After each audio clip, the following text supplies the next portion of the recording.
ನಮಸ್ಕಾರ ಕರುನಾಡು. ಎಲ್ಲರಿಗೂ ಕನ್ನಡ ರಾಜ್ಯೋತ್ಸವದ ಶುಭಾಶಯಗಳು. 1956ರ ರಾಜ್ಯಗಳ ಮರು ಸಂಘಟನಾ ಕಾಯ್ದೆಯ ಪ್ರಕಾರ ನಮ್ಮ ಕನ್ನಡ ಮೊಟ್ಟ ಮೊದಲು ರಾಜ್ಯ, ಕನ್ನಡ ಮಾತಾಡ್ತಕ್ಕಂಥ ಎಲ್ಲ ಪ್ರದೇಶಗಳನ್ನು ಒಟ್ಟುಗೂಡಿಸಿ ಮೈಸೂರು ರಾಜ್ಯ ಅಂತ ಆಗುತ್ತೆ. 1956ರ ರಾಜ್ಯಗಳ ಮರು ಸಂಘಟನಾ ಕಾಯ್ದೆ ಅಡಿಯಲ್ಲಿ ಮೊದಲು ನಮ್ಮ ಕನ್ನಡ ಉದಯವಾಗುತ್ತೆ. ಆ ಲೆಕ್ಕಕ್ಕೆ ನೋಡ್ಕೊಂಡ್ರೆ ಇವತ್ತು 70ನೇ ವರ್ಷದ ಆಚರಣೆ ಮಾಡ್ತಾ ಇದ್ದೀವಿ. ಇಲ್ಲ, ಅಧಿಕೃತವಾಗಿ 1973ರಲ್ಲಿ ಲೆಕ್ಕ ತಗೊಂಡ್ರೆ ನಮ್ಮ ಕರ್ನಾಟಕ ಏನು ಮೈಸೂರು ರಾಜ್ಯವನ್ನ ಕರ್ನಾಟಕ ಅಂತ ಅಧಿಕೃತವಾಗಿ ಅಧಿಕೃತವಾಗಿ ಘೋಷಣೆ ಮಾಡಲಾಗುತ್ತೆ. ಅವತ್ತಿನ ಆ ವರ್ಷಕ್ಕೆ ಲೆಕ್ಕ ತಗೊಂಡ್ರೆ ಇದು 53ನೇ ರಾಜ್ಯೋತ್ಸವ ಆಚರಣೆ ಆಗುತ್ತೆ. ಯಾವುದು 1973ರ ಒಂದು ಅಧಿಕೃತ ಕರ್ನಾಟಕ ರಾಜ್ಯ ಉದಯವಾದ ಒಂದು ಲೆಕ್ಕಕ್ಕೆ ತಗೊಂಡ್ರೆ ಇದು 53ನೇ ವರ್ಷ ಆಚರಣೆ. ಬಟ್ ಕನ್ನಡ ಎಲ್ಲಿಂದ ಪ್ರಾರಂಭವಾಯಿತು, ಕನ್ನಡ ಮಾತನಾಡ್ತಕ್ಕಂಥ ಭಾಷೆಗಳನ್ನ ಒಟ್ಟುಗೂಡಿಸಿ ಒಂದು ರಾಜ್ಯವನ್ನು ಮಾಡಲು ಯಾವಾಗ 1956ರ ಸ್ವಾತಂತ್ರ್ಯ ಬಂದಂತಹ ಒಂದು 6-7 ವರ್ಷದ ನಂತರ ಕನ್ನಡ ಮಾತನಾಡುವ ಜನರನ್ನು ಗುರುತಿಸಿ ರಾಜ್ಯಗಳ ಮರು ಸಂಘಟನಾ ಕಾಯ್ದೆಯನ್ನ ಪ್ರಕಾರ ಅವತ್ತು ಮೈಸೂರು ರಾಜ್ಯ ಉದಯವಾಯಿತು. ಅಂದ್ರೆ ಕನ್ನಡ ರಾಜ್ಯ ಉದಯವಾಗುತ್ತೆ. ಸೊ ಅವತ್ತಿಗೆ ಲೆಕ್ಕ ತಗೊಂಡ್ರೆ 70ನೇ ವರ್ಷ ಆಚರಣೆಯನ್ನು ನಾವು ಮಾಡ್ತಾ ಇದ್ದೀವಿ. ಸೊ ಇದು ನಮ್ಮ ಕನ್ನಡ. ಇಷ್ಟು ತಿಳ್ಕೊಂಡ್ರೆ ಸಾಲದು. ನಮ್ಮ ಕನ್ನಡದ ಬಗ್ಗೆ ಹಲವಾರು ಐತಿಹಾಸಿಕ ಘಟನೆಗಳನ್ನು ಓದ್ತಾ ಇರ್ತೀರಾ, ನಡೀತಾ ಇರ್ತವೆ. ಇದಾವೆ ಐತಿಹಾಸಿಕ ಘಟನೆಗಳಿದಾವೆ. ಸಾವಿರಾರು ವರ್ಷಗಳ ಇತಿಹಾಸ ಇದೆ. ಒಂದು ಪ್ರಾಚೀನ ಇತಿಹಾಸ ಇರ್ತಕ್ಕಂಥ ಭಾಷೆ ಯಾವುದಪ್ಪ ಅಂದ್ರೆ ಪ್ರಪಂಚದಲ್ಲಿ ನಮ್ದು ಕನ್ನಡ. ಸೊ ಇವತ್ತು ಈ ಒಂದು ಕನ್ನಡ ರಾಜ್ಯೋತ್ಸವದ ಅಂಗವಾಗಿ ಇನ್ನೇ ಪ್ರತಿ ವರ್ಷ ಮಾಡ್ತೀವಿ, ವಿಡಿಯೋ ಮಾಡ್ತೀವಿ ಸಹ. ಪ್ರತಿ ವರ್ಷ ಕನ್ನಡ ರಾಜ್ಯೋತ್ಸವ ಎಲ್ಲರೂ ಮಾಡ್ತಾರೆ, ಆಚರಣೆ ಮಾಡಿ. ಈ ತಿಂಗಳು ಪೂರ್ತಿ ಆಚರಣೆ ಚೆನ್ನಾಗಿ ಮಾಡ್ತಾರೆ ಎಲ್ಲರೂ. ಅವರೆಲ್ಲ ಸ್ವಿಚ್ ಆಫ್ ಆಗ್ತಾರೆ. ಇದು ನಮ್ಮ ಕನ್ನಡದ ಪ್ರಸ್ತುತ ಕನ್ನಡ ಹೋರಾಟಗಾರರಿರ್ಬೋದು ಅಥವಾ ಕನ್ನಡ ನಾಡಿನ ಎಲ್ಲ ಪ್ರತಿಯೊಬ್ಬ ಪ್ರಜೆಗಳು ಹೋರಾಟಗಾರಲ್ಲ. ಕನ್ನಡ ನಾಡಲ್ಲಿ ಹುಟ್ಟಿರ್ತಕ್ಕಂಥ ಪ್ರತಿಯೊಬ್ಬರು ಕೂಡ ಪ್ರತಿಯೊಬ್ಬ ಪ್ರಜೆಗಳು ಕೂಡ ನಾಗರಿಕರು ಕೂಡ ಹೋರಾಟಗಾರರು. ಸೊ ಪ್ರತಿಯೊಂದು ಒಂದಲ್ಲ ಒಂದು ವಿಧದಲ್ಲಿ ಹೋರಾಟ ಮಾಡಲೇಬೇಕು ನೀವು. ಆ ವಿಚಾರಕ್ಕೆ ಇವತ್ತು ಕೆಲವೊಂದು ವಿಷಯಗಳನ್ನ ಚರ್ಚೆ ಮಾಡ್ತಾ ಹೋಗ್ತೀನಿ. ಮುಖ್ಯವಾಗಿ ಜ್ಞಾನ ಸಾಧನದಿಂದ ಈ ಒಂದು ನವೆಂಬರ್ ಫಸ್ಟ್ ಏನು ಕನ್ನಡ ರಾಜ್ಯೋತ್ಸವ ವಿಶೇಷವಾದ ಒಂದು ಸುದಿನ ನಮ್ಮ ಜ್ಞಾನ ಸಾಧನದ ಹೊಸ ಕಚೇರಿ ಪ್ರಾರಂಭವಾಗಿದೆ. ವಿಜಯನಗರದ ಅದೇ ವಿಜಯನಗರದಲ್ಲೇ ಕ್ಲಬ್ ರೋಡಲ್ಲೇ ಕೂಡ ಹೊಸ ಕಚೇರಿ ಪ್ರಾರಂಭವಾಗಿದೆ. ಇಲ್ಲಿ 1 ತಿಂಗಳ ಉಚಿತ ಗ್ರಂಥಾಲಯ ವ್ಯವಸ್ಥೆಯನ್ನ ಮಾಡಿಕೊಡಲಾಗುತ್ತೆ. ಯಾರು ವಿದ್ಯಾರ್ಥಿಗಳಿಗೆ ದಾಖಲಾಗ್ತಾರೋ ಗ್ರಂಥಾಲಯಕ್ಕೆ ಅವರಿಗೆ ಫಸ್ಟ್ ಮಂತ್ ಫ್ರೀ ಇರುತ್ತೆ ಅವರಿಗೆ. ಅಂದ್ರೆ ಈ ಒಂದು ನವೆಂಬರ್ ತಿಂಗಳು ಕಂಪ್ಲೀಟ್ ಯಾರು ನವೆಂಬರ್ 10ರೊಳಗೆ ಬಂದು ಜಾಯ್ನ್ ಆಗ್ತಿರೋ ಅವರಿಗೆ ನವೆಂಬರ್ 10ನೇ ತಾರೀಕೊಳಗೆ ಯಾರು ಬಂದು ಇಲ್ಲಿ ಗ್ರಂಥಾಲಯ, ಅದು ಕನ್ನಡ ಮಾಧ್ಯಮದ ವಿದ್ಯಾರ್ಥಿಗಳಿಗೆ ಮಾತ್ರ ಉಚಿತವಾಗಿ ಮೊದಲನೇ ತಿಂಗಳು ಉಚಿತ ಇರುತ್ತೆ. ನಂತರ ಮಾಮೂಲಿ 1000 ರೂಪೀಸ್ ಕಂಟಿನ್ಯೂ ಆಗುತ್ತೆ ಲೈಬ್ರರಿ. ಇದು ಒಂದು ನಮ್ಮ ಜ್ಞಾನ ಸಾಧನೆಯಿಂದ ಒಂದು ಘೋಷಣೆ. ನಂತರ ಇದ್ರ ಜೊತೆಗೆ ಜ್ಞಾನ ಸಾಧನೆಯಿಂದ ನಮ್ಮ ಕನ್ನಡ ಮಾಸಪತ್ರಿಕೆ ನವೆಂಬರ್ ತಿಂಗಳದು ಕೂಡ ಸಿದ್ಧವಾಗಿದೆ. ಸುಮಾರು 130ರಿಂದ 150 ಪೇಜ್ ಸಿದ್ಧ ಫೈನಲ್ ಟಚ್ ಅಪ್ ಅಲ್ಲಿ ಇದೆ. ಇನ್ನೇನು ಮುಂದಿನ ವಾರದಲ್ಲಿ ರಿಲೀಸ್ ಆಗುತ್ತೆ. ಅದನ್ನು ಕೂಡ ಕರ್ನಾಟಕದ ಎಲ್ಲಾ ಸ್ಪರ್ಧಾರ್ಥಿಗಳಿಗೆ, ಒಂದು ಕನ್ನಡ ಮಾಧ್ಯಮದ ವಿದ್ಯಾರ್ಥಿಗಳಿಗೆ ಉಚಿತವಾಗಿ ಅದನ್ನು ಒದಗಿಸಬೇಕು ಅಂತ ಒಂದು ಯೋಜನೆಯಲ್ಲಿದ್ದೇನೆ. ಸೊ ಆ ವಿಚಾರವಾಗಿ ನಿಮಗೆ ಅದು ಮುಂದೆ ತಿಳಿಸ್ಕೊಡ್ತೀನಿ. ಬಟ್ ಡೆಫಿನೆಟ್ಲಿ ಉಚಿತವಾಗಿ ಸಿಗುತ್ತೆ ಈ ತಿಂಗಳ ಕೈಪಿಡಿ. ಅದು PDF ಮೂಲಕ, ಆನ್ಲೈನ್ ಮೂಲಕ ನಿಮಗೆ ಪ್ರಿಂಟೆಡ್ ಅವೈಲೇಬಲ್ ತರ ಒಂದು ವ್ಯವಸ್ಥೆ ಮಾಡಿ ನಿಮಗೆ ತಲುಪಿಸುವಂತ ಕಾರ್ಯ ಮಾಡ್ತೀನಿ. ಇದು ನಮ್ಮ ಕನ್ನಡ ರಾಜ್ಯೋತ್ಸವದಿಂದ ಒಂದು ವಿಚಾರವಾಗಿ ಜ್ಞಾನ ಸಾಧನದಿಂದ ಒಂದೆರಡು ಸಣ್ಣ ಒಂದು ಅಳಿಲು ಸೇವೆಗಳು. ಅದನ್ನ ಬಳಸ್ಕೊಳ್ಳಿ. ಉಚಿತ ಗ್ರಂಥಾಲಯ 1 ತಿಂಗಳು ಉಚಿತವಾಗಿರುತ್ತೆ ಜ್ಞಾನ ಸಾಧನಕ್ಕೆ. ನಮ್ಮ ಕಚೇರಿ ಸಂಖ್ಯೆ 9110422335ಗೆ ವಾಟ್ಸಪ್ ಮಾಡಿ, ಅಥವಾ ನನ್ನ ನಂಬರ್ ತಗೊಳ್ಳಿ, ನನಗೆ ವಾಟ್ಸಪ್ ಮಾಡಿ 9611580408ಗೆ ನನಗೆ ಒಂದು ವಾಟ್ಸಪ್ ಮಾಡಿ. ಸರ್ ಲೈಬ್ರರಿ ಅವೈಲೇಬಲ್ ಅಂತ ವಿಜಯನಗರ ಕ್ಲಬ್ ರೋಡಲ್ಲಿ ಜ್ಞಾನ ಸಾಧನ ಅಥವಾ ಸಾಧನ ಅಕಾಡೆಮಿ ಫಾರ್ ಸಿವಿಲ್ ಸರ್ವಿಸಸ್ ಅಂತ ಗೂಗಲ್ ಅಲ್ಲಿ ಸರ್ಚ್ ಮಾಡಿ ನಿಮಗೆ ಲೊಕೇಶನ್ ಸಿಗುತ್ತೆ. ಕ್ಲಿಯರ್? ಇದು ಒಂದು ಉಚಿತ ಕೊಡುಗೆ ಬಗ್ಗೆ, ಒಂದು ಉಚಿತ ಕೊಡುಗೆ ಅಂತಲ್ಲ. ಸೊ ನಮ್ಮನ್ನ ಒಂದು ಪ್ರೀತಿ, ಕನ್ನಡದ ಮೇಲೆ ಅಭಿಮಾನ. ಈಗಾಗಲೇ ಕನ್ನಡದ ಮೇಲೆ ಅಭಿಮಾನ ಅಂದ್ರೆ ಕರ್ನಾಟಕದಲ್ಲಿ ಹೋಲಿಸ್ಕೊಂಡ್ರೆ ನಾವು ಇಡೀ ಕನ್ನಡದಲ್ಲಿ ಕಂಪ್ಲೀಟ್ ಒಂದು ನ್ಯಾಷನಲ್ ಇಂಟರ್ನ್ಯಾಷನಲ್ ಕರೆಂಟ್ ಅಫೇರ್ಸ್ ಬರೀ ಇಂಗ್ಲಿಷಲ್ಲಿ ಬರ್ತಾ ಇದ್ದು, ಅದನ್ನ ಕನ್ನಡಕ್ಕೆ ತಂದಿದ್ದೆ ನಮ್ದು mission IAS KS road to ಮುಸೋರಿಯಾರ್ ಮೈಸೂರು ಅಂತ ಜ್ಞಾನ ಸಾಧನ ಪ್ರಾರಂಭ ಮಾಡಿದಾಗ 2015-16ರಲ್ಲಿ ಫಸ್ಟ್ ಕನ್ನಡ ಮಾಸಪತ್ರಿಕೆ ಕಂಪ್ಲೀಟ್ ಕರೆಂಟ್ ಅಫೇರ್ಸ್ನ ಕನ್ನಡದಲ್ಲಿ ಕೊಟ್ಟಿದ್ದು ನಾವೇನೆ. ಅಂದಿನ ಕಾಲದಲ್ಲೇ 100 ರೂಪಾಯಿ ಮ್ಯಾಗಝಿನ್ ಬಿಟ್ಟಿದ್ದೀನಿ ನಾನು. 100 ರೂಪಾಯಿಗೆ ಮ್ಯಾಗಝಿನ್ 2015-16ರಲ್ಲೇ ಮಿಷನ್ IAS KS ಅಂತ ಕಂಪ್ಲೀಟ್ಲಿ IASಗೆ ಕನ್ನಡದಲ್ಲಿ IAS KSಗೆ ಕೊಟ್ಟಂತ ನಮ್ಮ ಜ್ಞಾನ ಸಾಧನ ಸಂಸ್ಥೆ. ಅದನ್ನ ಮುಂದುವರಿಸ್ತಾ ಹೋಗ್ತಿದ್ದೀನಿ. ಆನ್ಲೈನಲ್ಲಿ ಬಿಡ್ತಾ ಇದ್ವಿ. ಇನ್ನೇನು ಪ್ರಿಂಟಿಂಗ್ ಕೂಡ ಸ್ಟಾರ್ಟ್ ಆಗುತ್ತೆ. ಈ ತಿಂಗಳು ಫ್ರೀಯಾಗಿ ಕೊಟ್ಬಿಟ್ಟು ನಿಮಗೆ ಪ್ರಿಂಟಿಂಗ್ ಎಷ್ಟು ಸಿಗುತ್ತೆ. ಎವ್ರಿ ಮಂತ್ ಬರುತ್ತೆ. ಈ ನವೆಂಬರ್ ತಿಂಗಳಿಂದ ಎವ್ರಿ ಮಂತ್ ನಿಮಗೆ ಮಿಸ್ ಆಗಲ್ಲ ನಮ್ಮ ಜ್ಞಾನ ಸಾಧನ ಮಾಸಪತ್ರಿಕೆ. ಏಕೆಂದರೆ ಮುಂಬರುವ ದಿನಗಳಲ್ಲಿ ಒಂದು ಹಲವಾರು ಬೆಳವಣಿಗೆಗಳಾಗ್ತವೆ. ಆ ಬೆಳವಣಿಗೆ ಕೂಡ ನಾನು ಚರ್ಚೆ ಮಾಡ್ತೀನಿ. ಕನ್ನಡದಲ್ಲಿ ಯಾಕೆ ಓದ್ಬೇಕು ನೀವು IASಗೆ ಕನ್ನಡದಲ್ಲಿ, ಆ ವಿಚಾರವಾಗಿ ನಾನು ಚರ್ಚೆ ಮಾಡ್ತಾ ಹೋಗ್ತೀನಿ. ಸೊ ಈ ಒಂದು ವಿಚಾರವಾಗಿ ಇಷ್ಟು. ಜ್ಞಾನ ಸಾಧನ ಲೈಬ್ರರಿ ಉಚಿತವಾಗಿದೆ. ನವೆಂಬರ್ ತಿಂಗಳಿಗೆ, ಒಂದು ತಿಂಗಳಿಗೆ ಯಾರು ಮುಂದೆ ಅಡ್ಮಿಷನ್ ಆಗ್ತಾ ಅವರಿಗೆ ಲಿಮಿಟೆಡ್ ಸೀಟ್. ಮತ್ತೆ ನವೆಂಬರ್ 10ನೇ ತಾರೀಕೊಳಗೆ ನೀವು ಬಂದು ಜಾಯಿನ್ ಆಗಬೇಕು. ಇನ್ನು ಜ್ಞಾನ ಸಾಧನ ಮ್ಯಾಗಝಿನ್ ಕೂಡ ಉಚಿತವಾಗಿ ಈ ತಿಂಗಳು ನಿಮಗೆ ಸೇರುತ್ತೆ ಮುಂದಿನ ವಾರದಲ್ಲಿ. ಕ್ಲಿಯರ್? ಸೊ ಬನ್ನಿ ಹಾಗಾದ್ರೆ ಈ ಒಂದು ಕನ್ನಡ ರಾಜ್ಯೋತ್ಸವ ಒಂದು ಆಚರಣೆ ಏನು ತುಂಬಾ ಪ್ರತಿಯೊಬ್ಬರು ನವೆಂಬರ್ ತಿಂಗಳು ಆಚರಣೆ ಮಾಡ್ತೀವಿ, ಅದು ಕನ್ನಡ ಗೊತ್ತಿದೆ ಎಲ್ಲರಿಗೂ ನಮಗೆ. ಹಾಗಾಗಿ ಈ ಒಂದು ಆಚರಣೆ ಉಳಿಬಾರದು. ಇದೊಂದು ಇತಿಹಾಸದ ಪುಟಗಳಲ್ಲಿ ಉಳಿಬೇಕು. ಕನ್ನಡ ಪ್ರತಿ ನವೆಂಬರ್ 1ನೇ ತಾರೀಕು ಅಂತ ಅಲ್ಲ, ಪ್ರತಿ ದಿನನೂ ಕನ್ನಡದ ಬಗ್ಗೆ ಒಂದಲ್ಲ ಎರಡಲ್ಲ ವಿಚಾರಗಳು ಬರಬೇಕು. ಇನ್ನೂ ಸಂಪೂರ್ಣವಾಗಿ ನಮಗೆ ಕನ್ನಡಿಗರಿಗೆ ಸಂಪೂರ್ಣವಾದ ನಮ್ಮ ಸಂವಿಧಾನಿಕವಾದ ಕೆಲವೊಂದು ಕನ್ನಡಕ್ಕೆ ಸಂಬಂಧಪಟ್ಟಂಗೆ ನಮಗೆ ಹಕ್ಕುಗಳು ನಮಗೆ ಸಿಕ್ಕಿಲ್ಲ. ಅರ್ಥ ಆಯ್ತಾ? ಸಂವಿಧಾನಕ್ಕೆ ಶೈಕ್ಷಣಿಕವಾಗಿರ್ಬೋದು, ಔದ್ಯೋಗಿಕವಾಗಿರ್ಬೋದು. ಔದ್ಯೋಗಿಕ ಅಂದ್ರೆ ಒಂದು ಉದ್ಯೋಗ ಸಂಬಂಧಪಟ್ಟಂಗೆ, ಧಾರ್ಮಿಕವಾಗಿರ್ಬೋದು, ಅಥವಾ ಇತರೆ ರಾಜಕೀಯವಾಗಿರ್ಬೋದು, ಇನ್ನೆಲ್ಲ ಒಟ್ಟಾರೆ ಕ್ಷೇತ್ರಗಳಲ್ಲಿ, ಆರೋಗ್ಯ ಕ್ಷೇತ್ರದಲ್ಲಿ ಇರ್ಬೋದು, ತಾಂತ್ರಿಕ ಕ್ಷೇತ್ರದಲ್ಲಿ ಇರ್ಬೋದು, ಇವೆಲ್ಲ ವಿಚಾರದಲ್ಲೂ ಕೂಡ ಕನ್ನಡಿಗರಿಗೆ ಇನ್ನೂ ಕೂಡ ಅನ್ಯಾಯ ಆಗ್ತಾ ಇದೆ. ಸೊ ಆ ವಿಚಾರ ಬಗ್ಗೆ ನಾನು ನಿಮಗೆ ಚರ್ಚೆ ಮಾಡ್ತೀನಿ. ಏನಪ್ಪಾ ಅಂದ್ರೆ ವಿಶೇಷವಾಗಿ ಕನ್ನಡ ಮಾಧ್ಯಮ ಅಭ್ಯರ್ಥಿಗಳಿಗೆ, ಕರ್ನಾಟಕದ ಅಭ್ಯರ್ಥಿಗಳಿಗೆ ತುಂಬಾ ಅನ್ಯಾಯ ಆಗ್ತಾ ಇದೆ. ಯಾವ ವಿಚಾರಕ್ಕೆ ಅಂದ್ರೆ, ಒಂದು IAS ಅನ್ನ ಪರೀಕ್ಷೆನ ಇದುವರೆಗೂ ಸ್ವತಂತ್ರ ಬಂದಾಗಿನಿಂದ UPSC ಪ್ರಾರಂಭವಾದಾಗಿನಿಂದನೂ ಇಂಗ್ಲಿಷ್ ಮತ್ತೆ ಹಿಂದಿ ಮಾಧ್ಯಮದಲ್ಲಿ ಮಾಡ್ತಾ ಇದ್ದಾರೆ, ಎಲ್ಲರಿಗೂ ಗೊತ್ತಿರೋ ವಿಚಾರ. ಇದ್ರ ಬಗ್ಗೆ ನಾನು 2019ರಲ್ಲೇ ಒಂದು ಟ್ವಿಟರ್ ಅಭಿಯಾನವನ್ನು ಪ್ರಾರಂಭ ಮಾಡಿದ್ದೆ. ಸೊ ಆ ಒಂದು ನಂತರ ಲಾಕ್ಡೌನ್ ಸ್ಟಾರ್ಟ್ ಆಯಿತು. ಸೊ ಅಲ್ಲಿಂದ ಸ್ವಲ್ಪ ಅದನ್ನ ಡಿಸ್ಕಂಟಿನ್ಯೂ ಆಯ್ತು. ಅದು ಅಗೇನ್ ಈ ಬಾರಿ ಒಂದು ಸಂವಿಧಾನಾತ್ಮಕವಾದ ಹಕ್ಕನ್ನು ಪಡೆಯಲು ನಾವು ಕನ್ನಡಿಗರು ಒಂದು ಸಂವಿಧಾನಾತ್ಮಕ ಮೂಲಕವೇ ಒಂದು ಸುಪ್ರೀಂ ಕೋರ್ಟ್ಗೆ ಮತ್ತೆ ಹೈಕೋರ್ಟ್ಗೆ PIL ಅನ್ನ ಒಂದು ಸಾರ್ವಜನಿಕ ಹಿತಾಸಕ್ತಿ ಮೊಕದ್ದಮೆಯನ್ನು ಹೂಡೋದ್ರ ಮೂಲಕ ಇದನ್ನ ಅಧಿಕೃತವಾಗಿ ವಿತಿನ್ 1 or 2 years ಒಳಗಡೆ ನಮಗೆ ಕನ್ನಡದಲ್ಲಿ ಪರೀಕ್ಷೆ IAS ಅಲ್ಲಿ ಬಂದೇ ಬರುತ್ತೆ. ಆ ವಿಚಾರವಾಗಿ ನಾನು ಒಂದು ದಿಟ್ಟ ನಿರ್ಧಾರವನ್ನ ಮಾಡಿದ್ದೇನೆ. 19ರಲ್ಲೇ ಮಾಡಿದ್ದೆ. ಈ ಸತಿ ಒಂದು ಹೋರಾಟ ಒಂದು ಉಗ್ರ ಹೋರಾಟ ಅಲ್ಲ, ಶಾಂತಿಯುತವಾಗಿ ರಾಜ್ಯಾದ್ಯಂತ ಪ್ರತಿಯೊಂದು ಹಳ್ಳಿ, ಗ್ರಾಮ, ಯಾಕೆಂದ್ರೆ ಗ್ರಾಮೀಣ ಭಾಗದ ವಿದ್ಯಾರ್ಥಿಗಳಿಗೆ ಅನ್ಯಾಯ ಆಗ್ತಿರೋದಿಲ್ಲಿ. BA, BSc, BCom ಕನ್ನಡ ಮಾಧ್ಯಮದಲ್ಲಿ ಓದಿ, ಇಂಗ್ಲಿಷ್ ಮಾಧ್ಯಮದಲ್ಲಿ ಓದಾರ ಪಾಪ ಅವರು ಇಂಗ್ಲಿಷ್ ಮೀಡಿಯಂ ಅಲ್ಲಿ ಪರ್ಫೆಕ್ಟ್ ಇಲ್ಲ. ಯಾಕೆಂದ್ರೆ SLC ವರ್ಗು PUC ಅವರು ಕನ್ನಡದಲ್ಲಿ ಓದಿರ್ತಾರೆ, ಡಿಗ್ರಿಲಿ ಏನೋ ಇಂಗ್ಲಿಷ್ ಮೀಡಿಯಂ ತಗೊಂತಾರೆ PUC ಡಿಗ್ರಿಲಿ. ಸೊ ಅವ್ರಿಗೂ ಕೂಡ ಕನ್ನಡದಲ್ಲಿ IAS ಆದ್ರೆ ತುಂಬಾ ಹೆಲ್ಪ್ ಆಗುತ್ತೆ. ಒಟ್ಟಾರೆ ನಮ್ಮ ಕರ್ನಾಟಕದ ಗ್ರಾಮೀಣ ಭಾಗದ ವಿದ್ಯಾರ್ಥಿಗಳಿಗೆ ರೀಚ್ ಆಗಬೇಕು. ಪ್ರತಿಯೊಂದು ಊರಿಗೂ ಬರ್ತೀನಿ, ಪ್ರತಿಯೊಂದು ತಾಲೂಕಿಗೂ ಬರ್ತೀನಿ, ಪಾದಯಾತ್ರೆಯ ಮೂಲಕ ಪ್ರಾರಂಭ ಮಾಡ್ತೀನಿ. ಸದ್ಯದಲ್ಲೇ ಅನೌನ್ಸ್ಮೆಂಟ್ ಕೊಡ್ತೀನಿ. ಕಂಪ್ಲೀಟ್ ರೋಡ್ ಮ್ಯಾಪ್ ಹಾಕ್ಬಿಟ್ಟು, ಸೊ ಎಲ್ಲರೂ ಯಾರ್ಯಾರು ಏನು ಓದ್ತಾ ಇರೋರು, ಬಿಸಿ ಇರೋರು ಬರೋದು ಬೇಡ. ಅಟ್ಲೀಸ್ಟ್ ರೀಸೆಂಟ್ ಡಿಗ್ರಿ ಮಾಡ್ತಿರೋರು ಬರೋದು ಬೇಡ. ನನಗೆ ಡಿಗ್ರಿ ಮುಗಿಸಿ ಔಟ್ಪುಟ್ ಆಗಿದಿರಲ್ಲ, ಸೊ ನೆಕ್ಸ್ಟ್ ಅವರು ಕೂಡ ಭಾಗವಹಿಸ್ಬೇಕು. ಎಲ್ಲ ಪದವಿಯಲ್ಲಿ ಓದ್ತಿರೋರು ಭಾಗವಹಿಸಬೇಕು. ಅವ್ರನ್ನ ನಿಮ್ಮ ತಾಲೂಕಲ್ಲೇ ನಿಮಗೆ ಭೇಟಿ ಮಾಡಿ ನಾನು ಅದನ್ನ ಆ ವಿಚಾರವಾಗಿ ನಿಮಗೆ ಅವೇರ್ನೆಸ್ ಕ್ರಿಯೇಟ್ ಮಾಡ್ತೀನಿ. ಬರೀ ಸುಮ್ಮನೆ ಬಂದು ಪಾದಯಾತ್ರೆ ಮಾಡ್ಕೊಂಡು ಶೋಕಿ ಮಾಡ್ಕೊಂಡು ಹೋಗಿ ಬರ್ತಿಲ್ಲ.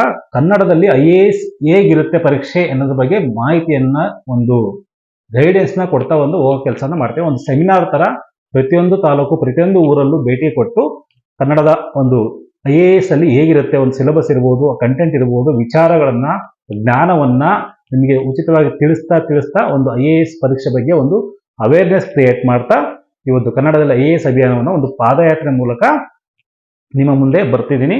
ಸದ್ಯದಲ್ಲೇ ಅದನ್ನು ಕೂಡ ಅನೌನ್ಸ್ಮೆಂಟ್ ಮಾಡ್ತೀನಿ. ಜ್ಞಾನ ಸಾಧನದಲ್ಲ ಒಂದು ಕೆಲವೊಂದು ಸ್ವಲ್ಪ ಈ ಒಂದು ಬುಕ್ಸ್ಗಳು, ಮ್ಯಾಗಝಿನ್ಗಳು ಎಲ್ಲ ಸ್ಟಾರ್ಟ್ಅಪ್ ಮಾಡಿಬಿಟ್ಟು ಅದನ್ನ ಕೈಗೊಳ್ತೀನಿ. ಆ ಡೇಟನ್ನು ಕೂಡ ಸದ್ಯದಲ್ಲಿ ಅನೌನ್ಸ್ ಮಾಡ್ತೀನಿ. ಇವನ್ ಕರ್ನಾಟಕದಲ್ಲಿ ಅಂತಲ್ಲ, ಒಂದು ನಮ್ಮ ಏನು ಪ್ರಾದೇಶಿಕ ಭಾಷೆಗಳಿದಾವಲ್ಲ, ಸಂವಿಧಾನದ 8ನೇ ಅನುಸೂಚಿಯಲ್ಲಿ ಅದ್ರ ಪ್ರಕಾರ ನಮ್ಗೆ ಏನೇನು ಬರಬೇಕು ಕಾನೂನಾತ್ಮಕವಾಗಿ, ಏನು ನೀವು ಒಂದು ಅಬ್ಸರ್ವ್ ಮಾಡಿ, ಪ್ರತಿ ವರ್ಷ 1000 ಪೋಸ್ಟ್ ಖಾಲಿ ಅಂದ್ರೆ ನೋಟಿಫಿಕೇಶನ್ ಆಗ್ತವೆ, ಕಾಲಾಗ್ತದೆ. 1000ದಿಂದ 1200, 300ವರೆಗೂ ಆಗ್ತವೆ. ಯಾವುದು IAS ಅಲ್ಲಿ, UPSC ಅಲ್ಲಿ. ಬಟ್ ಅಲ್ಲಿ ಸೆಲೆಕ್ಟ್ ಆಗೋದು ಕನ್ನಡದವರು 10 ಜನ, 15 ಜನ, 20 ಜನ, ಮ್ಯಾಕ್ಸಿಮಮ್ 25 ಜನ. ತಮಿಳ್ನಾಡು ಒಂದು 20 ಜನ, ಕೇರಳದವ್ರು ಒಂದು 10 ಜನ, ಆಂಧ್ರದ ಒಂದು 20-30 ಜನ. ಒಟ್ಟಾರೆ ಸೌತ್ ಇಂಡಿಯಾ ನಮ್ಮಲ್ಲಿ ಮ್ಯಾಕ್ಸಿಮಮ್ 100 ಜನ ಸೆಲೆಕ್ಟ್ ಆದರೆ ಹೈಯೆಸ್ಟ್. ಸೌತ್ ಇಂಡಿಯಾದಲ್ಲಿ ಬೇರೆ ಬಿಟ್ಬಿಡಿ, ನೋಡಿ, ನಮ್ಮ ರಾಜ್ಯದಲ್ಲೇ ನೋಡಿ, ಕನ್ನಡ ಮಾಧ್ಯಮದಲ್ಲಿ IAS ಸ್ಪರ್ಧೆ ಅಂತ ಇಂಟ್ರಿ ಕೊಡ್ತಿರ್ತಾರೆ. ಎಲ್ಲಿ ಬರೆದಿದೆ ಕನ್ನಡ ಮಾಧ್ಯಮ? ಕನ್ನಡ ಮಾಧ್ಯಮ ಎಲ್ಲಿ ಪೇಪರ್ ಇತ್ತು ನಿಮಗೆ? ಮೇನ್ಸ್ ಅಲ್ಲಿ ಬರಿಬಹುದು. ಮೇನ್ಸ್ ಅಲ್ಲಿ ನೀವು ಇಂಗ್ಲೀಷಲ್ಲಿ ಓದಿರ್ತಾರೆ, ಸ್ವಲ್ಪ ಚೆನ್ನಾಗಿ ಇಂಗ್ಲೀಷ್ ಮೀಡಿಯಂ ಇಂಜಿನಿಯರಿಂಗ್ ಮಾಡ್ಬಿಟ್ಟು ಕನ್ನಡದಲ್ಲಿ ಮೇನ್ಸ್ ಬರದೆ ಅನ್ನೋದು ಏನ್ ಅರ್ಥ? ಸೊ ಬೇರೆಯವರಿಗೆ ಒಂದು ತಪ್ಪು ಸಂದೇಶ ಹೋಗ್ತಿದೆ. ಹಲವಾರು ಒಂದು IAS ಎಕ್ಸಾಮ್ ಬರೆದು ನಾನು ಕನ್ನಡದಲ್ಲಿ ಬರೋದೆ, ಕನ್ನಡದಲ್ಲಿ ಪಾಸ್ ಆದೆ ಅಂತ ಕಂಪ್ಲೇಂಟ್ ಕೊಟ್ಬಿಟ್ಟು ಯೂಟ್ಯೂಬ್ ಅಲ್ಲಿ ಫೇಮಸ್ ಆಗ್ತಾ ಇರ್ತಾರೆ. ದಯವಿಟ್ಟು ತಪ್ಪು ಮಾಹಿತಿನ ಕೊಡಬೇಡಿ. ಕನ್ನಡ ಮಾಧ್ಯಮದಲ್ಲಿ ಪರೀಕ್ಷೆ ಇಲ್ಲ. ನೀವು ಅರ್ಥ ಮಾಡ್ಕೊಂಡು ಬರ್ದಿರ್ಬೋದು, ಬಟ್ ಎಲ್ಲರಿಗೂ ನಿಮ್ ಕೇಪಬಿಲಿಟಿ ಇಲ್ವಲ್ಲ. ಸಿಟಿಲಿ ಬಂದು ಯಾರು ಮಾಡಿಲ್ವ, ಡಿಗ್ರಿ ಮುಗಿಸಿಲ್ಲ, ಇಂಜಿನಿಯರಿಂಗ್ ಮುಗಿಸಿಲ್ಲ, so BSc BCom English medium ಓದಿಲ್ಲ, ಕನ್ನಡ ಮಾಧ್ಯಮದಲ್ಲಿ ಅಪ್ಪಟ ಓದಿ 90% ಅಂಕಗಳನ್ನ ಪಡೆದು ಅವರು ಇಂದಿಗೂ ಕೂಡ ಊರಲ್ಲಿ ಬೇಸಾಯ ಮಾಡ್ತಾ ಇದ್ದಾರೆ, ಮತ್ತೆ ಯಾವುದೋ ಕಾರ್ಖಾನೆಗೆ ಹೋಗ್ತಾ ಇದ್ದಾರೆ. ಸೊ ಈ ವಿಚಾರ ದಯವಿಟ್ಟು ಕ್ಲಿಯರ್ ಆಗಿ ಹೇಳ್ತೀನಿ, ಕನ್ನಡದಲ್ಲಿ IAS ಪರೀಕ್ಷೆ ಇಲ್ಲ. ಪೂರ್ವಭಾವಿ ಪರೀಕ್ಷೆ, first step is preliminary examination. ಈ ಒಂದು ಮೊದಲ ಹಂತದಲ್ಲೇ ನಾವು ಹೊರಗೆ ಬರ್ತಾ ಇದೀವಿ. ಸುಮಾರು ಮೊದಲನೇ ಹಂತನೇ ಇಂಗ್ಲಿಷ್ ಮೀಡಿಯಂ ಇಂಗ್ಲಿಷ್ ಹಿಂದಿಲಿ ಇರೋದು, ಅಲ್ಲಿ ಕನ್ನಡದಲ್ಲಿ ಇಲ್ಲ. ಅದೇ ಪ್ರಶ್ನೆ ಕನ್ನಡದಲ್ಲಿ ಕೊಟ್ಟಿದ್ರೆ ನಮಗೆ ನಾವು 50% ಎಕ್ಸಾಮ್ ಅಲ್ಲಿ ನಾವು ಪಾಸ್ ಆದಂಗೆ. ಯಾಕೆಂದ್ರೆ ನಮ್ಮ ಒಂದು ಮಾತೃ ಭಾಷೆಯಲ್ಲಿ ನಾವು ಪ್ರಶ್ನೆಗಳನ್ನ ಅರ್ಥ ಮಾಡ್ಕೊಂಡು ಅಲ್ಲಿ 50% ಆನ್ಸರ್ ಮಾಡ್ದಂಗೆ ನಾವು ಆ ಪ್ರಶ್ನೆಗೆ. ಸೊ ಅರ್ಥ ಆಯ್ತಾ? ಹಾಗಾಗಿ ಕನ್ನಡ ಮಾಧ್ಯಮದಲ್ಲಿ ಪೂರ್ವಭಾವಿ ಪರೀಕ್ಷೆ ಬರಲೇಬೇಕು. ಪೂರ್ವಭಾವಿ ಪರೀಕ್ಷೆ, ಮುಖ್ಯ ಪರೀಕ್ಷೆ ಮತ್ತೆ ಸಂದರ್ಶನ, ಇಷ್ಟು ಕೂಡ 3 ಹಂತಗಳು ಕನ್ನಡ ಮಾಧ್ಯಮದವರಿಗೆ ಮೀಸಲಾಗಬೇಕು, ಕನ್ನಡ ಮಾಧ್ಯಮದಲ್ಲೇ ಬರಬೇಕು. ಆ ಪ್ರಶ್ನೆ ಪತ್ರಿಕೆ ತಯಾರು ಮಾಡಕ್ಕೆ ನಿಮಗೆ ಎಂತೆಂಥ ಟೆಕ್ನಾಲಜಿ ಬಂದಿದೆ, ಎಂತೆಂಥ ಪರಿಣಿತರಿದ್ದಾರೆ ಕರ್ನಾಟಕದಲ್ಲಿ, ಎಂತೆಂಥ ಸಾಹಿತಿಗಳಿದ್ದಾರೆ. ಅಲ್ಲೇ ಕೂರಿಸ್ಕೊಳ್ಳಿ, ಒಂದು 15 ದಿನ 20 ದಿನ ಅಲ್ಲೇ ಇಟ್ಕೊಂಡು ಒಂದು ಗೆಸ್ಟ್ ಹೌಸ್ ಕೊಟ್ಟು ಅಲ್ಲೇ ವರ್ಕ್ ಮಾಡಿಸಿ, ಅಲ್ಲೇ CCTV ಕ್ಯಾಮ್ರಾ ಮಾಡಿ ಎಕ್ಸಾಮ್ ಮುಗಿಯೋ ತನಕ ಅವ್ರನ್ನ ಬಿಡದಂಗೆ ಹೊರಗೆ ಕಳಿಸಿ. ಅದರಲ್ಲಿ ಏನಿದೆ? ಆ ತರ ಮಾಡಿ ಯಾವ ಪ್ರಶ್ನೆ ಪತ್ರಿಕೆ ಲೀಕ್ ಆಗಲ್ಲ, ತಪ್ಪು ಆಗಲ್ಲ, ಏನೂ ಆಗಲ್ಲ. ಇದು KPSC ಕೂಡ ಇದನ್ನ ಫಾಲೋ ಮಾಡಬೇಕು. ಕನ್ನಡದಲ್ಲಿ ಯಾರ್ಯಾರು ತಪ್ಪು, ಕನ್ನಡದಲ್ಲಿ ಪ್ರಶ್ನೆ ಪತ್ರಿಕೆ ತಪ್ಪಾಗ್ತಿದೆಯೋ ಅದರಲ್ಲೂ ಕೂಡ ಇದನ್ನ ಫಾಲೋ ಮಾಡಿ. ಕನ್ನಡ ಪ್ರಾಧ್ಯಾಪಕರನ್ನ ಒಂದ್ ಕಡೆ ಕೂರಿಸಿ, ಅವರೇ ನಿಮ್ಮನ್ನೇ ಇದು ಮಾಡಿ ಬರಲ್ಲ ಅಂತ ಹೇಳಲ್ಲ, ಅವ್ರು ಒಂದು ಸ್ಯಾಲರಿ ಫಿಕ್ಸ್ ಮಾಡಿ ಒಂದು ಇದರಲ್ಲಿ ಎಲ್ಲ ಸೆಕ್ಯೂರಿಟಿ ಸಿಸ್ಟಮ್ ಕೊಟ್ಟು ನೀಟಾಗಿ ಕೊಟ್ರೆ ಎಲ್ಲರೂ ಅಚ್ಚುಕಟ್ಟಾಗಿ ಕನ್ನಡದಲ್ಲಿ ಎಕ್ಸಾಮ್ಗಳಾಗುತ್ತೆ. ಸೊ UPSC ಅವರಿಗೆ ದಯವಿಟ್ಟು ಈ ಮೂಲಕ ನಿಮಗೆ ತಿಳಿಸ್ತಾ ಇದ್ದೀನಿ. ಡೆಲ್ಲಿಗೂ ಕೂಡ ಒಂದು PAL ಕೊಟ್ಟು ಸುಪ್ರೀಂ ಕೋರ್ಟ್ಗೆ UPSC ಕೂಡ ಒಂದು ಅರ್ಜಿಯನ್ನು ಕೊಟ್ಟಿದ್ದೀವಿ, ಮತ್ತೆ ಕೇಂದ್ರ ಸರ್ಕಾರಕ್ಕೆ ನೇರವಾಗಿ ಹೇಳ್ತಾ ಇದ್ದೀನಿ, ಕನ್ನಡದಲ್ಲಿ ನೀವು 2028ಕ್ಕೆ ಯಾರು ಗೆಲ್ತೀರೋ ಬಿಡ್ತಾರೋ ಗೊತ್ತಿಲ್ಲ, ಒಟ್ಟು ಕನ್ನಡದಲ್ಲಿ ಎಕ್ಸಾಮ್ ಬರೀಬೇಕು ನಾವು. 2027-28ಕ್ಕೆ ಕನ್ನಡ ಮಾಧ್ಯಮದಲ್ಲಿ IAS ಪರೀಕ್ಷೆಗಳು ನಡಿಬೇಕು, ಸಂಪೂರ್ಣವಾಗಿ ಕನ್ನಡ ಮಾಧ್ಯಮದಲ್ಲಿ ಇರಬೇಕು. ಬರೀ ಹಿಂದಿಯವರಿಗೆ ನೀವು ಆಲ್ಮೋಸ್ಟ್ ನೋಡಿ, ಎಲ್ಲರೂ ನೋಡಿ, ಇಲ್ಲಿ throughout India 80-90% background Hindi officers, SP ಇರ್ಬೋದು, IAS DC ಇರ್ಬೋದು, ಯಾರೇ ಒಂದು IAS IPS IRS IFS ಅಧಿಕಾರಿಗಳು 90% ಆಫ್ ಪೋಸ್ಟ್ ಏನ್ ಕಾಲ ಆಗುತ್ತೆ ಟೋಟಲ್ 100% ಅಲ್ಲಿ 1900 ಜನ ಹಿಂದಿಗಳು ಇರ್ತಾರೆ. ಸೊ ಇದು ಹೆಂಗೆ, ಯಾರಿಗೆ ಇಲ್ಲಿ ಸಮಾನವಾದ ಎಲ್ಲಿ ಅವಕಾಶ ಸಿಗ್ತಾ ಇದೆ? ಸಂವಿಧಾನಕ್ಕೆ ಎಲ್ಲಿ ನೀವು ಆದ್ಯತೆ ಕೊಡ್ತಿದ್ದೀರಾ UPSC ಅವರು ಅಥವಾ ಕೇಂದ್ರ ಸರ್ಕಾರದವರು? ಇರೋ ಪ್ರೆಸೆಂಟ್ ಗೌರ್ಮೆಂಟ್ ಅಂತ ಹಿಂದಿನ ಗೌರ್ಮೆಂಟ್ ಕೂಡ ನಡ್ಕೊಂಡ್ ಬಂದಿದ್ದಾವೆ. ಸೊ ಒಟ್ಟಾರೆ ನಮಗೆ ಮುಂದಿನ ಎಲೆಕ್ಷನ್ ಒಳಗಡೆ ನಾವು ಕನ್ನಡದಲ್ಲಿ IAS ಪರೀಕ್ಷೆ ಬರೀಬೇಕು ಅಷ್ಟೇ. ಆ ವಿಚಾರವಾಗಿ ನಾನು ಒಂದು ದಿಟ್ಟ ನಿರ್ಧಾರ ತಗೊಂಡಿದ್ದೀನಿ. ರಾಜ್ಯಾದ್ಯಂತ ಇದು ಗೊತ್ತಿಲ್ಲ ಎಷ್ಟೋ ಜನಕ್ಕೆ. ಯೂಟ್ಯೂಬ್ ಅಲ್ಲಿ ಯಾವುದೋ ಒಂದು ವಿಡಿಯೋ ಬರುತ್ತೆ, ನೋಡ್ತೀರಾ, ಇನ್ಸ್ಪೈರ್ ಆಗ್ತೀರಾ, ಕನ್ನಡ ಅಂತ ಫಸ್ಟ್ ಲಕ್ಷಾಂತರ ರೂಪಾಯಿ ಕಟ್ಟಿ ಯಾವುದೋ ಒಂದು ಸಂಸ್ಥೆಗಳು ಬರ್ತಿರಲ್ಲಿ ದುಡ್ಡು ಕಟ್ಟಿ, ನಿಜಲ್ಲೂ ಸಾವಿರಾರು ಜನ ದುಡ್ಡು ಕಟ್ಟಿ ಅದ್ರಲ್ಲಿ ಒಬ್ಬ ಆದ್ರೆ ಗ್ರೇಟ್. ಅದು 10 ವರ್ಷದಲ್ಲಿ 5 ವರ್ಷದಲ್ಲಿ ವರ್ಷಕ್ಕೆ ಒಬ್ಬ ಆದ್ರೆ ಗ್ರೇಟ್ ಅನ್ಕೊಂಡ್ಬಿಟ್ಟಿನಿ. ಅಷ್ಟು ಲಕ್ಷಾಂತರ ರೂಪಾಯಿ ಸಾಲ ಮಾಡಿ ತಂದೆ ತಾಯಿ ಯಾರೋ ಇನ್ಸ್ಪೈರ್ ಆಗ್ಬಿಟ್ಟು ವಿಡಿಯೋ ನೋಡ್ತವೆ, ಅವರು ಖುಷಿ ಆಗ್ತಾರೆ. ಯಾರೋ ಬಂದು ಇಲ್ಲಿ ಹೇಳ್ತಾರೆ, ಒಂದು ಸಂಸ್ಥೆ ಬಂದು ಇಲ್ಲಿ 1 ಲಕ್ಷ 2 ಲಕ್ಷ ಫೀಸ್ ಕಟ್ಟಿ ಹೋಗ್ತೀರಾ, ವರ್ಷಕ್ಕೆ ಫೀಸ್ನೇ 2 ಲಕ್ಷ 1.5 ಲಕ್ಷ ಫೀಸ್ 2-3 ಲಕ್ಷ ಖರ್ಚು ಮಾಡ್ಕೊಂಡು ಕೊನೆಗೆ ಅಯ್ಯೋ 1 ವರ್ಷ 2 ವರ್ಷ ಓದಿ ಸುಮ್ಮನೆ ಆಗ್ಬಿಡ್ತಾರೆ ಪಾಪ. ಆದ್ಮೇಲೆ ಓದ್ಸಕ್ಕಾಗಲ್ಲ, ಕಷ್ಟ ಇದೆ. ಸ್ಟೂಡೆಂಟ್ಗಳು ಆಮೇಲೆ ಮನೆಗೆ ಹೋಗಿ ಮತ್ತೆ ಏನು IAS ಓದ್ತೀನಿ ಬಂದ ಅದೊಂದು ಫೀಡ್ಬ್ಯಾಕ್ ಕೆಟ್ಟದಾಗಿರುತ್ತೆ. ಸೊ ಹಾಗಾಗಿ ಮಿಸ್ಗೈಡ್ ಮಾಡಬೇಡಿ. ಯೂಟ್ಯೂಬ್ ಅಲ್ಲಿ ಯಾರು ತಮ್ಮಲ್ಲಿ ಕನ್ನಡದಲ್ಲಿ IAS ಪಾಸ್ ಮಾಡಿದ ಮೊದಲ ವ್ಯಕ್ತಿ ಎಲ್ರಿ ಕನ್ನಡದಲ್ಲಿ ಮಾಡಿದ್ದಾರೆ, ಕನ್ನಡದಲ್ಲಿ ಅವ್ರು ಅರ್ಥ ಮಾಡ್ಕೊಂಡು ಬರೆದಿರೋದು ಇಂಗ್ಲೀಷ್ನ ಹಿಂದಿನ ಓದಿ, ಕನ್ನಡದಲ್ಲಿ ಪ್ರಶ್ನೆ ಪತ್ರಿಕೆ ಇಲ್ಲ, ಅದನ್ನ ಕ್ಲಿಯರ್ ಆಗಿ ಹೇಳಿ. ಅರ್ಥ ಆಯ್ತಾ? ಮಾಧ್ಯಮದಲ್ಲೂ ಕ್ಲಿಯರ್ ಆಗಿ ತೋರಿಸಿ ಅದನ್ನ. ಕನ್ನಡ ಮಾಧ್ಯಮದಲ್ಲಿ ಬರೀ ಇಂಗ್ಲಿಷ್ ಹಿಂದಿ ಬಿಟ್ಟರೆ ಕನ್ನಡದಲ್ಲಿ ಇಲ್ಲ ಪತ್ರಿಕೆ. ಕನ್ನಡ ಮಾಧ್ಯಮ ಬರಬೇಕು ಪ್ರಿಲಿಮಿನರಿ. ಯಾಕಂದ್ರೆ ಮೇನ್ ಫಿಲ್ಟರ್ ಆಗಿದೆ, ಮೊದಲನೇ ಸ್ಟೆಪ್, ಮೊದಲನೇ ಅಂತ ನೀವು ಒಳಗೆ ಹೋಗೋದು, ಅಲ್ಲಿ ಒಳಗೆ ಹೋಗೋ ಅಂತಾನೆ ಅಲ್ಲಿಲ್ಲ ಡೋರ್, ಅದೇ ಕ್ಲೋಸ್ ಅಂದ್ರೆ ಎಲ್ಲಿ ಅದನ್ನೆಲ್ಲಿ ಅರ್ಥ ಮಾಡ್ಕೊಂಡು ನೀವು ಬಿಡಿಸಿ ಒಳಗೆ ಪ್ರಶ್ನೆ ಪತ್ರಿಕೆ ಒಳಗೆ ಹೋಗಕ್ಕೆ ಆಗೋದಿಲ್ಲ. ನಾವು ಯಾರು ಪ್ರಾಥಮಿಕ ಶಾಲೆಯಿಂದ ಇಂಗ್ಲಿಷ್ ಮಾಧ್ಯಮದಲ್ಲಿ ಓದಿರ್ತಾರೋ ಅವರು ಕೂಡ ಕಷ್ಟನೇ. ಯಾರು ಇಂಗ್ಲಿಷ್ ಮೀಡಿಯಂ ಓದ್ತಾರೋ ಅವರು ಯಾರು 1-2 ಅಟೆಂಪ್ಟ್ ಅಲ್ಲಿ ಆಗಲ್ಲ, 3-4 ವರ್ಷ ಸೈಕಲ್ ಹೊಡಿಬೇಕು ಅವರು. ಒಬ್ಬ ಎಲ್ಲೋ ಒಂದು 21-22 ವರ್ಷಕ್ಕೆ ಆದ ಅಂದ್ರೆ ಅವ್ನ ಲಕ್ಕು ಅಂದ್ರೆ ಅವನೇನೋ ಕಾಲೇಜ್ ಡೇಸಿಂದ ಸ್ವಲ್ಪ ಅಧ್ಯಯನ ಮಾಡಿ ಏನೋ ಒಂದು ಅದೃಷ್ಟದಲ್ಲಿ ಸೆಲೆಕ್ಟ್ ಆಗ್ತಾನೆ. ಆಗಿದ್ದಾರೆ ತುಂಬಾ ಜನ 21ನೇ ವಯಸ್ಸಿಗೆ. ಸೊ ಇಂಗ್ಲೀಷ್ ಕಾನ್ವೆಂಟಿಂದನೇ ಓದ್ಕೊಂಬಂದಿರ್ತಾರೆ ಅವರೆಲ್ಲ LKG 2ನೇ ವರ್ಷ 3ನೇ ವರ್ಷ ಬರ್ತ್ ಅಂತೇಳಿ ಅಲ್ಲಿಂದ ಹೋದ್ರೆ ನಮ್ಮ ಕನ್ನಡದಲ್ಲಿ ಪಾಪ ಗ್ರಾಮೀಣ ವಿದ್ಯಾರ್ಥಿಗಳು 90-80% ತಗೊಂಡು ಅಲ್ಲಿ ದನ ಕಾಯೋದು ಅಥವಾ ಕೂಲಿ ಮಾಡೋದು ಅದೇನು ತಪ್ಪಂತ ಹೇಳ್ತಿಲ್ಲ.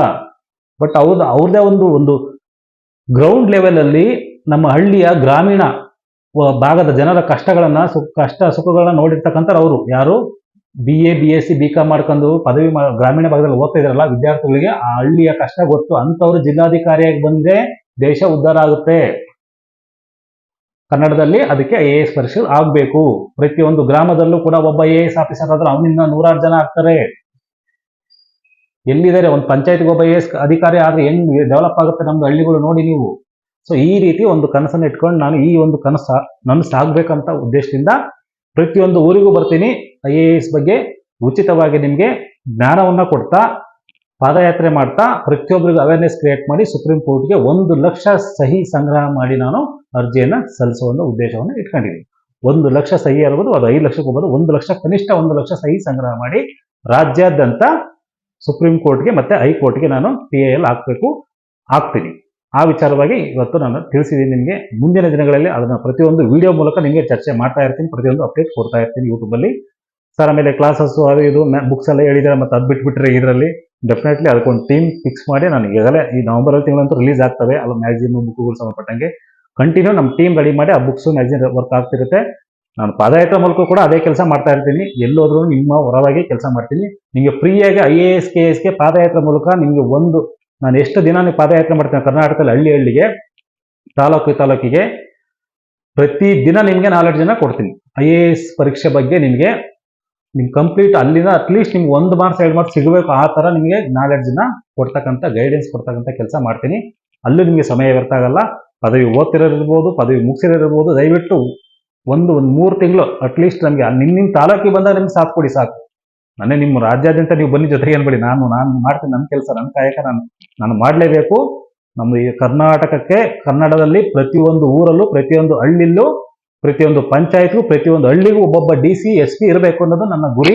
ಅದನ್ನ ನಾನು ಸಾಧಿಸ್ತೀನಿ. ಇವತ್ತು ನಾನು ಕನ್ನಡ ತಾಯಿ ಮೇಲೆ ನಾನು ಆಣೆ ಮಾಡ್ತಿದ್ದೀನಿ. ನಾನು ಸಾಧಿಸಿಯೇ ತೀರುತ್ತೇನೆ. ಕನ್ನಡದಲ್ಲಿ ಪ್ರತಿಯೊಂದು ಪಂಚಾಯತ್ಗೂ ಒಬ್ಬ IAS ಆಗಬೇಕು, ಕನ್ನಡದಲ್ಲಿ IAS ಪರೀಕ್ಷೆ ನಡಿಬೇಕು. ಅಲ್ಲಿವರೆಗೂ ನನ್ನ ಪಾದಯಾತ್ರೆ ಕಂಟಿನ್ಯೂ ಆಗುತ್ತೆ. ಕರ್ನಾಟಕದಲ್ಲಿ ಫಸ್ಟ್ ನಿಮಗೆ ಅವೇರ್ನೆಸ್ ಮೂಡಿಸೋ ಕೆಲಸ ಮಾಡ್ತೀನಿ ನಾನು.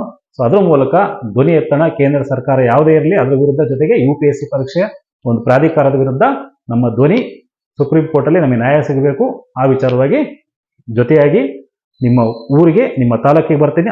ಅಲ್ಲಿಂದ ಜಸ್ಟ್ ನಿಮ್ಮ ತಾಲೂಕಲ್ಲಿ ನನಗೆ ಜೊತೆಯಾಗಿ ಸಾಕು. ನೀವೇ ನಿಮ್ಮ ಸಮಯ ವ್ಯರ್ಥ ಮಾಡ್ಕೊಂಡು ನೀವು ನನ್ನ ಜರ್ನಿ ಪೂರ್ತಿ ಬರೋದು ಬೇಡ. ಆಯಾ ತಾಲೂಕಲ್ಲಿ ನನ್ನ ಜೊತೆಯಾಗಿ IAS ಅಭಿಯಾನವನ್ನು ನೀವು ಯಶಸ್ವಿಗೊಳಿಸಿ ಅದು ನೋಡಿ ಹೆಂಗಿರುತ್ತೆ ಎಫೆಕ್ಟ್ ಅಂತ. ವಿತಿನ್ 2 years ನೆಕ್ಸ್ಟ್ ಎಲೆಕ್ಷನ್ ಒಳಗೆ IAS ಕನ್ನಡದಲ್ಲಿ ಪರೀಕ್ಷೆ ಆಗೇ ಆಗುತ್ತೆ. ನಾವು ಅಷ್ಟು ಯಶಸ್ವಿಯಾಗಿ ಇದೊಂದು ಕಾರ್ಯವನ್ನು ಮುಗಿಸೋಣ.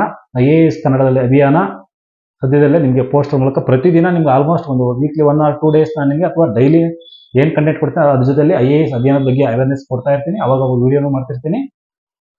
ವೆರಿ ಸೂನ್ ಒಂದು ಪಾದಯಾತ್ರೆ ದಿನಾಂಕವನ್ನು ಪ್ರಕಟ ಮಾಡ್ತೀನಿ.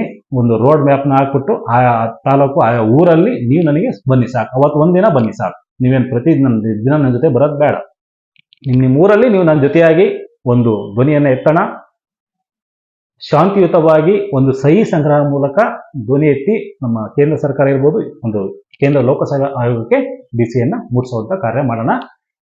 ಈ ಒಂದು ಸುದಿನ ಆ ಒಂದು ವಿಚಾರವನ್ನ ನಿಮ್ಮ ಮುಂದೆ ಪ್ರಸ್ತಾಪ ಮಾಡಿದ್ದೀನಿ. ಪ್ರತಿ ವರ್ಷ ಮಾತಾಡ್ತಿರ್ತೀನಿ. ಸೊ 19ರಲ್ಲಿ ಪ್ರಾರಂಭವಾಯಿತು, ಲಾಕ್ಡೌನ್ ಆದ್ಮೇಲೆ ಸ್ವಲ್ಪ ಹಿನ್ನಡೆ ಆಯಿತು. ಅದಕ್ಕೆ ಮತ್ತೆ ಈಗ ಅಧಿಕೃತವಾಗಿ ಒಂದು ಯಶಸ್ವಿಯಾದ ಒಂದು ಪರಿಣಾಮಕಾರಿಯಾದ ಒಂದು ಯೋಜನೆಯನ್ನ ತಗೊಂಡು ಬಂದಿದ್ದೀನಿ. ಪಾದಯಾತ್ರೆ ಮೂಲಕ 1 ಲಕ್ಷ ಸಹಿ ಸಂಗ್ರಹ ಮೂಲಕ ದೊಡ್ಡ ಕಡತವನ್ನು ನಾವು ಒಂದು ಲಾರಿ ತುಂಬಿಡುವಂತ ಕಡತವನ್ನು ಸುಪ್ರೀಂ ಕೋರ್ಟ್ಗೆ ಕೊಡಬೇಕಂತ ಅಂದ್ಕೊಂಡಿದ್ದೀನಿ. PIL. ಸೊ ಕಾನೂನಾತ್ಮಕವಾಗಿ ನಮ್ಮ ಹಕ್ಕು ನಮಗೆ ಬೇಕು. ಸರ್ವರಿಗೂ ಸಮಾನವಾದ ಕಾನೂನು, ಸರ್ವರಿಗೂ ಸಮಾನವಾದ ಶಿಕ್ಷಣ, ಸರ್ವರಿಗೂ ಸಮಾನವಾದ ಉದ್ಯೋಗ, ಔದ್ಯೋಗಿಕ ಕ್ಷೇತ್ರ ನನಗೆ ಅದರಲ್ಲಿ ಅವಕಾಶ ಬೇಕು. ನೀವು ನನಗೆ ಮಾಡಿಕೊಡ್ಬೇಕು ಅಷ್ಟೇ. ಇದು ಆರ್ಡರ್, ಸಂವಿಧಾನಾತ್ಮಕವಾದ ಒಂದು ಅಧಿಕಾರ ನಮಗಿದೆ, ನಮ್ಗೆ ಹಕ್ಕು ನಮಗಿದೆ, ಅದು ನಮಗೆ ಬೇಕು. ಸೊ ಇಷ್ಟ ಹೇಳ್ತಾ ಮುಂದಿನ ನನ್ನ ಕನಸು, ನೀವು ನಿಮ್ಮ ಗ್ರಾಮ ಪಂಚಾಯತಿ, ನಿಮ್ಮ ಊರಲ್ಲಿ ಒಬ್ಬ IAS ಅಧಿಕಾರಿ ಆಗಬೇಕು. ಕನ್ನಡದಲ್ಲಿ IAS ಪರೀಕ್ಷೆ ಆಗೋದಕ್ಕೆ ನಿಮ್ಮ ಒಂದು ಬೆಂಬಲ ಬೇಕು. ಎಲ್ಲರೂ ಒಟ್ಟಾಗಿ ಹೋರಾಟ ಮಾಡೋಣ. ನಿಮ್ಮ ಊರಿಗೆ ಬರ್ತೀನಿ. ಕನ್ನಡದಲ್ಲಿ IAS ಪರೀಕ್ಷೆ ಬಗ್ಗೆ ನಿಮಗೆ ಅವೇರ್ನೆಸ್ ಕ್ರಿಯೇಟ್ ಮಾಡ್ತೀನಿ, ಅದ್ರ ಬಗ್ಗೆ ಮಾತಾಡ್ತೀನಿ. ಸಬ್ಜೆಕ್ಟ್ ಮಾತಾಡ್ತೀನಿ, ಜೊತೆಗೆ ಅಭಿಯಾನನೂ ಮಾಡಿಕೊಂಡು ಯಶಸ್ವಿಯಾಗಿ ರಾಜ್ಯಾದ್ಯಂತ ಎಲ್ಲರೂ ಕೂಡ ಕನ್ನಡದಲ್ಲಿ IAS ಪರೀಕ್ಷೆ ಬರೆಯಂಗೆ 2028 27 28 ಡೆಫಿನೆಟ್ಲಿ ನೆಕ್ಸ್ಟ್ ಎಲೆಕ್ಷನ್ ಒಳಗೆ IAS ಪರೀಕ್ಷೆ ಕನ್ನಡದಲ್ಲಿ ಆಗಬೇಕು. ಅದು ನನ್ನ ಉದ್ದೇಶ. ಇದಕ್ಕೆ ನಿಮ್ಮ ಬೆಂಬಲ ಬೇಕು. ಧನ್ಯವಾದ. ಮತ್ತೆ ಸಿಗ್ತೀನಿ, ಅಪ್ಡೇಟ್ ಮಾಡ್ತೀನಿ ನೆಕ್ಸ್ಟ್ ವಿಡಿಯೋದಲ್ಲಿ. Thank you. ಜೈ ಕನ್ನಡಾಂಬ, ಜೈ ಕರ್ನಾಟಕ ಮಾತೆ. Thank you.